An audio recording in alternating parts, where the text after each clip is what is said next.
ஏழைன்னு தெரிஞ்சு தானே கல்யாணம் பண்ணிக்கிட்ட, பணக்காரன் தெரிஞ்சு கல்யாணம் பண்ணியா? ஏழை பணக்காரன் புருஷன் முன்னாடிக்கு தேவையில்லை.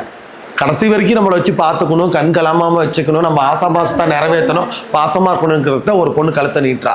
ஆனால் அதையே இப்படி ஒரு பிரச்சனையாக ஆக்கிட்டு இருந்தா எப்படி நீயும் வாழ முடியாது, நீயும் வாழ முடியாது. ஒரு ஆம்பளையை வந்து நான் செத்து போயிடுறேன், நான் ஏதாவது நான் விட்டு ஓடி போயிடுறேன், நான் அதை பண்ணிக்கிறேன், இதை செஞ்சுக்கிறேன்னா அந்த வாழ்க்கை நிலைக்காதுரா. என்னைக்குமே ஆம்பளை அடிமையாக தான் நிற்பான். என்ன பண்ணுவான்? அடிமையாக தான் நிற்பான். கை கட்டிட்டு அவன் அடிமையாக தான் பொண்டாட்டிக்கு நிற்பான். அதை காமிச்சு மிரட்டுற பொம்பளைங்களும் அதிகாரத்துக்கு தான் கொண்டு போவாங்க. நானும் சாவரன்னு சொல்ல மாட்டேன். நீ போறியா போயிட்டே இரு, வரையா வந்துக்கிட்டே இரு. உனக்கு நான் சலாம் துவா வைக்க மாட்டேன். என்ன என் கேரக்டர் அப்படிதான், அப்படி இருக்கணும்.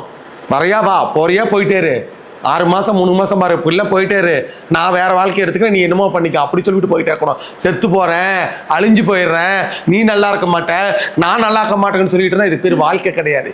இது வந்து ஒரு தடவை தான் பூமியில பிறக்க முடியும். செத்து போய் மறுபடியும் அவனா பிறந்திருக்கிறானா? அவன் அதுக்கு மேல இருக்கிறான். அவன் என்ன கேட்கறான்? அவன் என்ன பெருசா அவன்கிட்ட 2 கிலோ தங்கம் 3 கிலோ தங்கமா அவன்கிட்ட கேட்கறான்? அவன் என்ன கேட்கறான்? நான் இப்ப உங்ககிட்ட கேட்கறேன். இப்ப அவளை பத்தி பேசணும்ல, இப்ப உன்னை பத்தி சொல்லு. அவன் உன்கிட்ட என்ன கேட்கறான்? பாசமா இரு, குணமா இரு, ஆசபாசமா இரு. நீ ஏதாவது அதுல ஒண்ணு நடந்துக்கிட்டேன்னு சொல்றான், நான் உனக்கு கட்டுப்படுறேன். பிள்ளைத்தான் பெத்துக்கிட்ட பேருக்கு என்ன நீ ஆசபாசமா வச்சுக்கிற சொல்லு.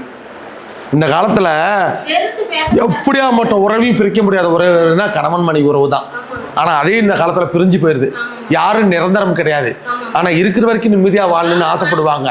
ஆனா நீ அது மாதிரி இல்லையாடா. அவளை மட்டும் தப்பு சொல்லக்கூடாது, உண்மையிலையும் தப்பு இருக்குது இல்ல. ஒரு சில ஏதாவது கூப்பிட்டா கூட ஏதோ ஒரு சிந்தனை இருப்பாங்கம்மா, அப்பதான் கோவப்பட்டு நான் சத்தம் போட்டு அவங்களை பேசுறதும் சரி. இவங்க கூப்பிட்டா கூட ஏன் ஒரு வார்த்தைக்கு என்னன்னு பதில் பேச மாட்டாங்க. சரி, நீ எங்கேயாவது அவளை வெளியே கூட்டிட்டு போய் சந்தோஷமா அவளுக்கு வேணுங்கிறத வாங்கி கொடுத்து அவளை சந்தோஷமா நீ 4 செவத்துக்குள்ள அவளை வச்சிருந்து நீ வந்து கூப்பிட வேணாம், நீ மனசுல நினைக்கிறத அவ கொண்டு வந்து அந்த இடத்துல செய்வா. நீ அதையே உனக்கு கையில ஆகல, அப்புறம் எப்படி உனக்கு நீ கூப்பிட்டா மட்டும் பேசுவா? போனாலும் மாமியார் போற உள்ள ஏதோ பிரச்சனை வந்தா நமக்கு வீட்டுல என்ன பண்றது முடியாம தான் கட்ட வேண்டியதா இருக்கு. மாமியாவே அவன் பாத்துக்குவா, உன்னையும் அவன் பாத்துக்குவா. அதையும் நான் சொல்லிவிட்டேன். இது வந்து நீ பண்றது தப்பு. ஒரு உணர்வுக்கு மதிப்பு தரல, அவளோட உணர்ச்சிக்கு மதிப்பு தரவ நீ ஆம்பளை தேவையே இல்லை.